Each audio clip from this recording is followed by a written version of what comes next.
সাকিব আল হাসানকে ছাড়া রং হারাবে বিপিএল। 7-8 মাসের রাজনৈতিক ক্যারিয়ার দিয়ে সাকিবকে মূল্যায়ন করা উচিত নয় বলে মন্তব্য করেছেন ঢাকা ক্যাপিটালসের কোচ খালেদ মাহমুদ সুজন। সাকিবের দল চিটাগাং কিংসের কোচ শন টেইটও প্রকাশ করেছেন হতাশা। জানিয়েছেন আপাতত যারা আছে তাদের নিয়েই কষছেন পরিকল্পনার ছক। বিপিএল সামনে রেখে আনুষ্ঠানিক অনুশীলন শুরু করেছে ফ্র্যাঞ্চাইজিগুলো। মিরপুরে মিউজিক ফেস্ট দিয়েই শুরু হয়ে গেছে বিপিএলের আমেজ। আনুষ্ঠানিক অনুশীলনে নেমে পড়েছে ফ্র্যাঞ্চাইজিগুলো। সকাল সকাল মিরপুরে ঘাম ঝরিয়েছে ঢাকা ক্যাপিটালস, চিটাগাং কিংসের ক্রিকেটাররা। দেশি বিদেশি তারকাদের নিয়ে শক্তিশালী দল গড়েছে চিটাগং। শরীফুল, মঈন আলী, ম্যাথিউসদের সাথে সাকিব আল হাসানকেও ড্রাফটের আগেই দলে নিয়েছিল ফ্র্যাঞ্চাইজিটি। তবে রাজনৈতিক ইস্যুতে বিপিএলে সাকিবের না খেলার সম্ভাবনাই বেশি জানিয়ে হতাশা প্রকাশ করেছেন কোচ শন টেইট। অনেক পরিস্থিতি আমাদের নিয়ন্ত্রণে থাকে না, সাকিবের ব্যাপারেও আমাদের কিছু করার নেই। এটা সত্যিই হতাশাজনক। যারা আছে তাদের নিয়েই লড়াই করতে হবে। চিটাগং কিংসের হয়ে একসময় বিপিএল খেলেছি, এবারে কোচ হিসেবে দায়িত্ব পালন করছি, তবে লক্ষ্যটা একই আছে।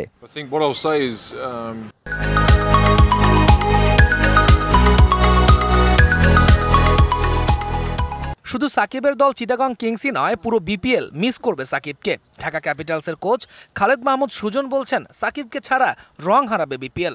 As long as Shakib is playing the game and বাংলাদেশের ক্রিকেট খেলতে পারছে না, এটা একটা ব্যর্থতাই আমাদের জন্য আমি মনে করি। ওর এত লম্বা ক্যারিয়ারের সাথে 7টা মাস আমরা করতে পারলাম না। সাকিব বাংলাদেশকে এত কিছু দিয়েছে, তো সেখানে যদি আমরা একটু বিচক্ষণতা বুদ্ধি দিতাম, আমার মনে হয় যে দেশের একটা প্লেয়ারও দেশের সবচেয়ে বড় টুর্নামেন্টটা খেলতে পারবে না। ডেফিনেটলি প্লেয়াররাও অনেক হতাশা আমার মনে হয়।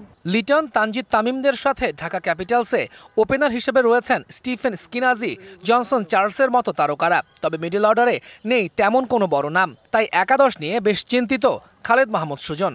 আবার আমি নিজেও খুব কনসার্ন যে আমাদের মিডল অর্ডারটার একটু ঝামেলা, আমাদেরকে মেকশিফট করতে হবে। আমাদের এতগুলো টপ অর্ডার, তাদেরকে তো খেলাতে হবে, তাদের কাউকে না কাউকে আমার বেশি আনতে হবে যে কাকে আমি মিডল অর্ডারে খেলাবো।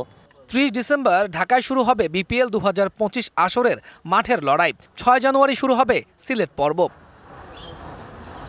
তৌহিদুল ইসলাম, ডিবিসি নিউজ, ঢাকা।